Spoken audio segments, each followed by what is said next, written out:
Okay, I have an original effect by Werner Miller that I'm going to share with you today. It's called Lonely Stranger. So I will add a link in the description below to the ebook in which you can find this effect, as well as a link to his entire library of ebooks consisting of hundreds of mathematical card effects and other math-based effects. And I've tweaked this one slightly, as you'll see, if you compare it to the original. So for this, you need 10 random red cards and 10 random black cards. Okay, so let's just turn those down. So we'll just go 1, 2, 3, 4, 5, 6, 7, 8, 9. I have to pull one back, 10. Okay, and then 1, 2, 3, 4, 5, maybe 6, 7, 8, 9, 10. Okay, so just to show you 10 random black, 10 random red. Okay, and now I need you to choose which color you would like as yours. Okay, so would you like red or black? You want the red? Okay, that's just fine. Okay, and I'll have the black. Okay, so what I'm going to do here is I'm going to just deal out my cards into two piles, like so. Now I need you to go in and choose any one of your 10 red cards as your special card to remember. Okay, well, I don't have a spectator here, so we're going to have to select one. So why don't we select King of Hearts? Of course, you don't see that as the performer, right? So the spectator is to remember this card. Now they're free to stack it on top of either one. Maybe they'll stack it there, and then we'll bury it underneath the other packet of 5. Now, since we both know where the card is, why don't we go ahead and do some mixing. We'll do quite a bit of mixing, actually, where with you sounding in. This is just called an even up jog.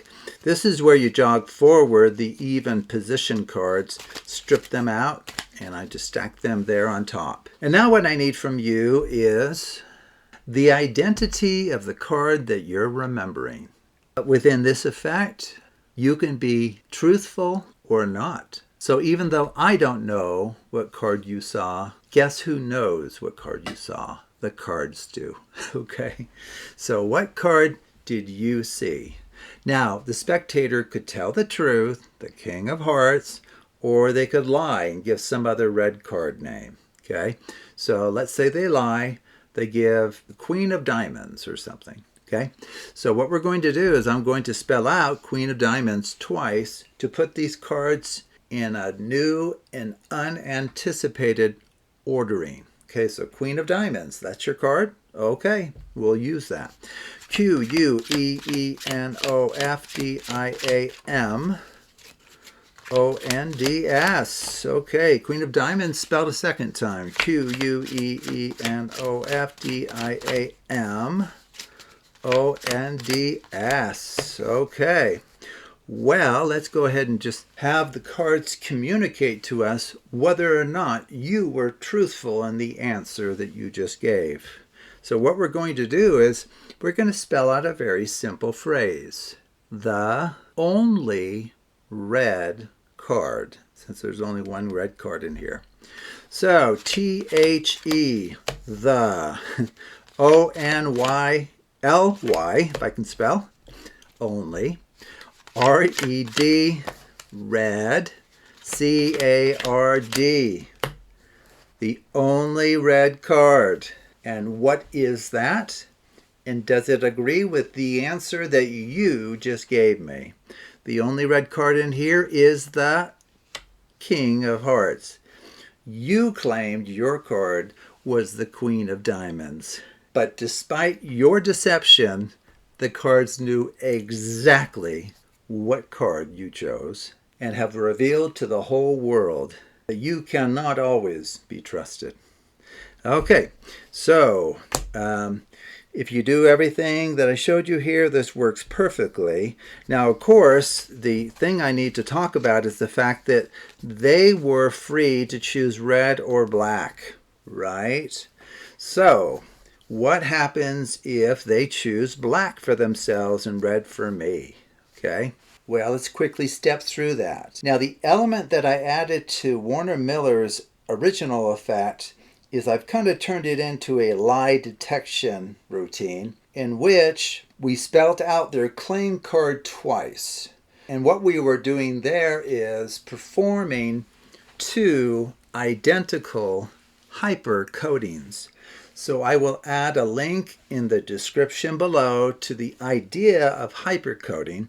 This is where you count out all of the cards, going through all of them once, but not going through the packet twice in your counting out. So here with 10, 11 cards, we could count out 11 cards up to technically 10 cards up to 22 cards. So if you want to learn about hypercoatings, please see the description below to that whole idea in using two identical hypercoatings as a false shuffle.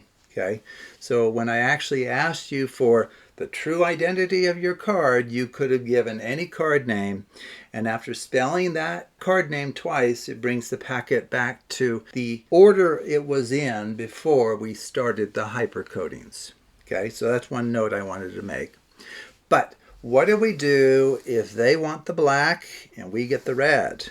Okay, well, it's a little different. It's not any harder for sure. Okay, you start the same.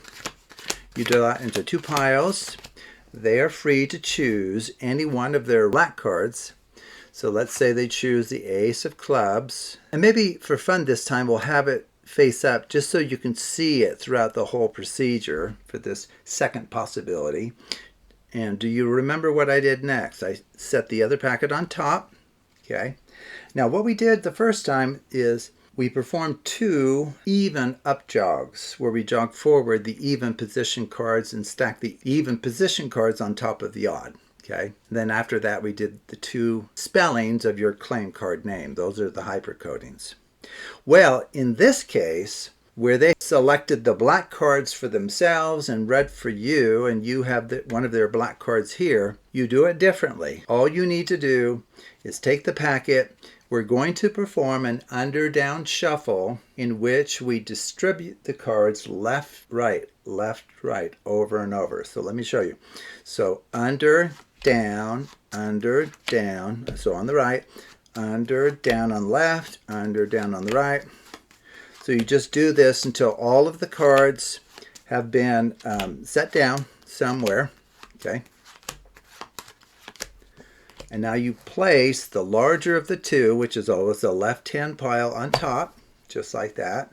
And technically at this point you're ready to go with spelling the phrase, the only black card, in a similar way that we spelt the only red card, okay? And it'll bring their card to the top. Well, to add a little more intrigue to the whole routine, I thought we would add this lie detector component. So now you ask them for the identity of the card that they noted and that is sitting somewhere in here, with the proviso that they may lie if they choose to. Okay, so let's say this time they decide to be truthful. And I believe the card was the ace of clubs. I almost have to look to remind myself. So their card was the ace of clubs. You say, okay, very good. So ACEOFCLUBS, that's spelt once. ACEOFCLUBS, that's spelt a second time. And now we're going to reveal the truthfulness of their answer. So I'm going to spell the only black card. So THE, the, ONLY, only, BLACK, black, CARD, card. The only black card is, and then this would normally be face down, of course. You reveal it to be this one here, which is the card that they noted. And if they say anything different than this, you will know that they have lied in the answer that they gave you earlier. Okay, so that's how you handle the case where the spectator chooses the black cards for themselves, red for you, versus the opposite. So I think I've shared all of the mechanics and the different cases that can arise. So thank you for watching, and take a look at other videos on the Absolute Math Magic channel.